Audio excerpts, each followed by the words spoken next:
안녕하세요. 연합인포맥스 선임기자 워싱턴이 선재규입니다. 오늘이 2022년 1월 21일 금요일입니다. 새해 들어서 미국 증시가 영 힘이 없습니다. 오늘 새벽에도 또 빠졌죠.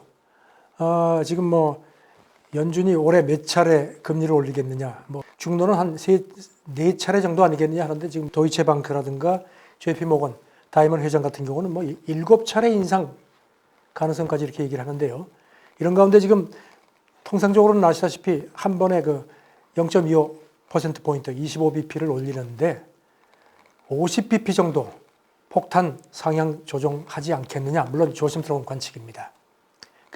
빌 에커만 트위터에 그런 글을 썼습니다. 연준이 인플레를 잡고 신뢰를 회복하기 위해서는 기준금리를 한꺼번에 0.5%포인트 올려야 할 거다. 그래야지 시장이 인플레 기대를 가라앉히고, 그 다음에 어떤 인플레 파이터의 신뢰를 잃어버렸는데 그걸 회복할 수 있지 않겠느냐. 그러면서 만약에 그렇게 올리면은 시장의 공포, 충격을 주겠지만 이걸 또 통해서 인플레 해결 의지를 과시할 수 있는 측면도 있다 얘기를 했습니다. 그리고 헨리 카우프먼 이코노미스트, 이 사람도 이제 닥터 둠 경기비관론자의 한 명으로 평가가 되는데, 파월이 결단을 해야 된다.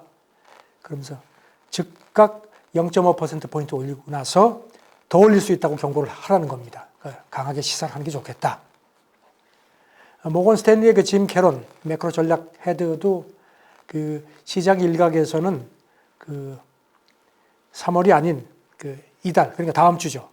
FOMC에서 금리를 올릴지도 모른다는 그런 관측까지 있다. 그러면서 3월 인상폭은 50bp가 되지 않겠느냐는 그런 얘기들이 나온다는 겁니다. 지금 연준이 그렇게 한꺼번에 0.5%포인트 올린 게 2000년 5월이 마지막입니다. 아시다시피 지금 미국의 인플레가 1980년대 이후에 가장 높은 상황인데, 그런데 지금 어떤 실업 지표 같은 걸 보면은요, 그렇게 연준이 한꺼번에 그렇게 0.5%포인트를 올리는 게 넉넉치 않을 거다. 그런 관측인데, 일단 그런 얘기가 나오는 거는 좀 주목을 하시는 게 좋겠습니다. 월가에서 조사한 게, 뱅크 오브 아메리카가 조사를 했는데요. 글로벌 펀드 매니저 370명 이상을 대상으로 1월에 조사를 했는데, 지금 가장 큰 리스크, 이 사람들이 보는 게 인플레보다는 연준이 얼마나 매파적으로 하느냐, 그쪽이라는 겁니다. 물론 인플레가 가장 큰 꼬리 위험으로 지적이 되지만, 한 절반 정도는 올 연말쯤 되면 인플레가 조금 좀 진정되지 않겠느냐. 그런 가운데 오늘 새벽에 옐런 미국 재무장관도 연말이 되면은 2% 정도 수준으로 갈 수 있을 거다. 이런 전망도 했습니다. CNBC는 이 결과를 조사 결과를 이용하면서 투자자들이 전보다는 인플레를 조금 덜 우려하는 것 같다. 반면에 연준의 긴축 강도에 대해서 더 크게 걱정한다고 그렇게 분석을 했습니다. 이제 관심은 대차 대조표 축소, 그러니까 양적 긴축이죠. 여기에 이제 몰리고 있는데, 웰스파고가 이거를 분석을 했습니다.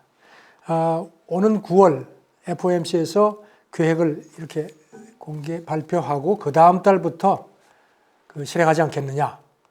지금 연준 대조표 갖고 있는 규모는 한 9조 달러 정도로 불어났는데, 이거를 월 한 최대 한 700억 달러하고 300억 달러 정도, 그러니까 주택 국채를 한 700억 달러, 그 다음에 주택 저당 증권을 한 300억 달러씩 줄여나가지 않겠느냐, 최대 규모로 해서요. 그렇게 되면은 2024년 말 정도에 연준 보유 자산 규모가 한 7조 달러 정도 밑으로 떨어질 거다.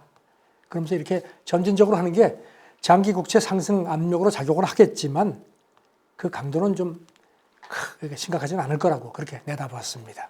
그리고 이제 지금 오늘 새벽에도 미국 국채 10년물이 1.81%인가요? 거기까지 지금 굉장히 높죠. 조금 주춤하긴 하는데, 지금 웰스파고는 내년 말 이 10년물 금리를 한 2.35% 정도로 봤습니다. BMO의 이언 린센 미국 금리 전략 헤드는 다음 주 FOMC 성명 톤이 주목이 된다면서, 그 톤이 어떨지에 따라서 10년물 금리가 얼마나 빠르게 2%를 돌파할지가 결정될 것 같다. 그러면서 개인적으로는 1월하고 3월 FOMC 사이에 2%를 넘어서지 않겠느냐고 그렇게 봤습니다. 그러면서 올 상반기에 한 2.25%까지 그 정도 수준에서 고점이 형성될 것 같다고 전망을 했습니다. 그 블랙록의 그 레리 핑크 CEO는 그 미국 채권 수익률 곡선이 평탄해질 거다.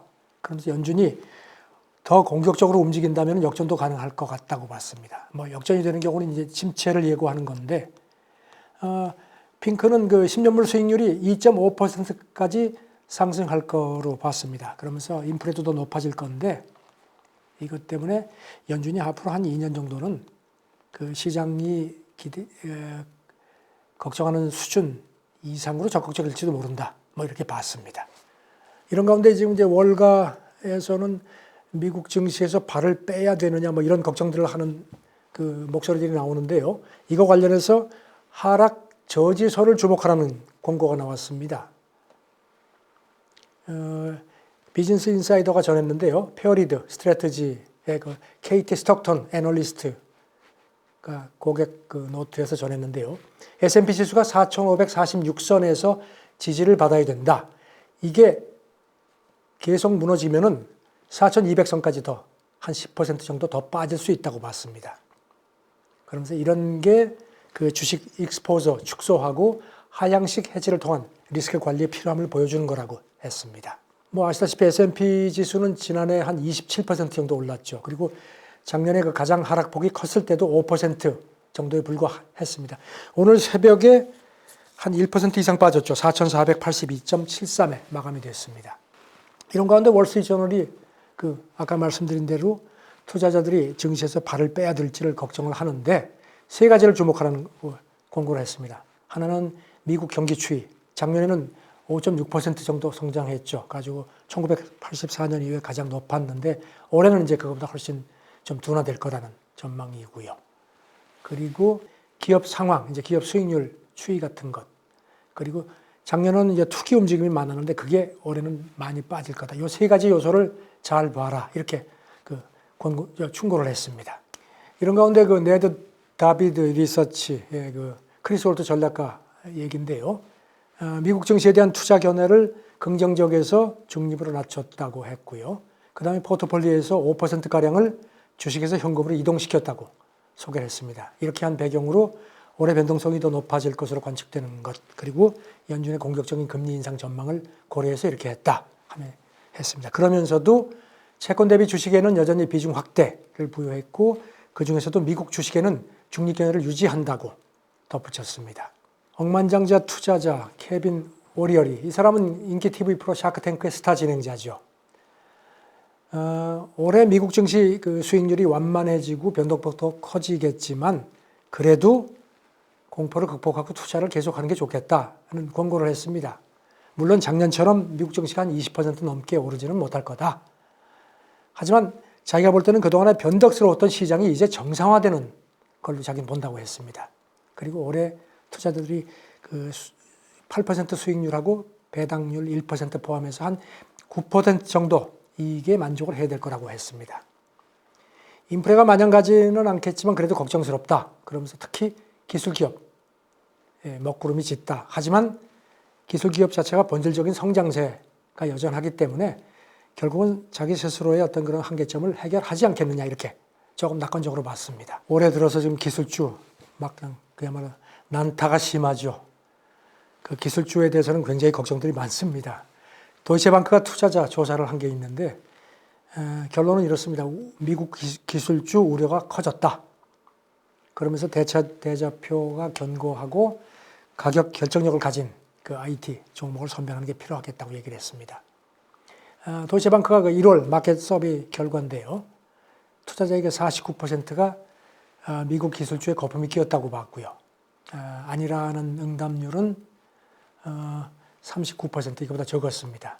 12%는 모르겠다. 그냥 발을 뺐습니다. 앞서서 그 말씀드린 그 뱅크 오브 아메리카 1월 글로벌 펀드 매니저 조사도 비슷합니다. 기술 섹터에 대한 그 포트폴리오 순비중이 월간 기준으로 20%나 줄어서 1%로 낮아졌다. 이게 2008년 이후에 가장 낮은 걸로 비교가 됐습니다. 케인 앤더슨 그 루드닉 그 애널리스트도 지금 이 기술 연준의 매파 성향이 워낙 강해서 이런 게 이제 기술 그 모든 투자자의 어떤 결정에 반영이 되고 있고, 그래서 기술 섹터가 쉽게 그 먹구름에서 헤어나기 힘들 것 같다고 그렇게 전망을 했습니다. 프린시팔 글로벌 인베스터 그 사하 수석 전략가는 이렇게 표현을 했습니다. 기술 섹터가 최근에 그 채권 수익률 강세로 부수적 피해, 콜레터럴 그 데미지를 봤다 하는 표현을 했습니다. 그러면서 수익을 내지 못하는 IT 종목이 가장 충격이 크다고 했고요. 따라서 아까 말씀드린 대로 대차 대조표가 견고하고 가격 결정력을 가진 종목을 선택해야 할 거라고 했습니다. 니케이도 19일자에서 이렇게 분석을 했습니다. 채권 명목 금리에서 물가 변동폭을 제외한 그 실질 금리 마이너스 폭이 급격히 축소되고 있다. 그래서 이게 이제 그동안에 어떤 뒷심이 되어 왔는데 특히 기술주 그리고 신흥국 주식에 특히 역풍이라고 경고를 했습니다. 오늘 새벽 월가 쪽에서 들어온 소식들은 좀 흉흉합니다. 별로 듣고 싶지 않으실 수도 있겠지만 몇 가지 좀 정리를 해드릴게요. 방금 기술주 말씀을 드렸는데 기술주 쪽에 대해서 여전히 어두운 얘기들이 많습니다. JP모건 자산운용 분석인데 그 연준이 시장이 예상하는 것보다 더 강하게 나가면은 기술주가 추가로 충격을 받을 수밖에 없을 거라고 봤습니다. 도이체방크는 지난 19일자 그 고객 노트에서 이렇게 표현을 했습니다. 2022년 올해가 미국 기술주의 퍼펙트 스톰이다. 연준 매파 성향 때문에 그렇다는 지적을 했고요. 월가에서 상당히 전설적인 투자자로 평가를 받는데 그 헤지펀드 GMO 공동 창업자죠. 제러미 그랜섬. 이 사람은 오늘 새벽에 아주 폭탄 선언을 했습니다. 코로나19 때문에 촉발된 그 자산시장의 거품이 조만간 터질 거다. 터지게 되면 S&P 지수가 45% 급락할 수 있다. 이런 얘기입니다. CNBC하고 대담을 했는데 지금 미국의 그 거품이 지난 100년 사이에 네 번째 슈퍼 거품이라는 표현을 썼고요. 부동산, 주식, 채권, 원자재 모두가 지금 거품의 끝으로 가고 있다는 아주 강한 경고를 했습니다. 지금 45% 폭락한다면 거의 한 2,500선 정도를 얘기를 하는 건데요. 이 사람 얘기는 그 고점에 다다른 그 버블의 그 전형적인 특징이 그 가격의 평균적인 강세장의 속도보다 2배나 3배 가장 빠르게 치솟는 거라고 했습니다. 그러면서 나스닥 지수가 대유행 이전에 발생 전 대비 100%가량 급등했던 게 이런 아주 전형적인 케이스라고 그렇게 지적을 했습니다. 그리고 또 그 CNBC 방송이 오늘 새벽에 전문가들 그 분석을 인용을 했는데요. 오늘 새벽에 그 뉴욕장이 그 이제 전장에서는 내내 강세를 보이다가 장 막판에 와르르 무너졌는데 이게 주가가 더 빠질 수 있는 어떤 시그널이라는 겁니다. 이 사람 얘기는. 다우지수 같은 경우는 하루 변동폭이 800포인트가 넘었죠. 브루클리 어드바이저리 그룹의 그 피터 부코바 CIO 얘기인데요. 주가는 오르면 다시 떨어지게 되어 있다. 그러면서 이런 그 이평선 테스트 움직임을 잘 보라는 겁니다. 그러면서 내주 연준 회의를 두고 투자들이 굉장히 불안해하는 게 지금 이런 움직임에 나타나고 있다고 지적을 했습니다. 에버코어 ISI의 그 에마뉴엘 애널리스트도 같은 얘기를 했습니다. 매도세가 끝나지 않았다는 확실한 신호가 나온다고 자기는 본다 했습니다.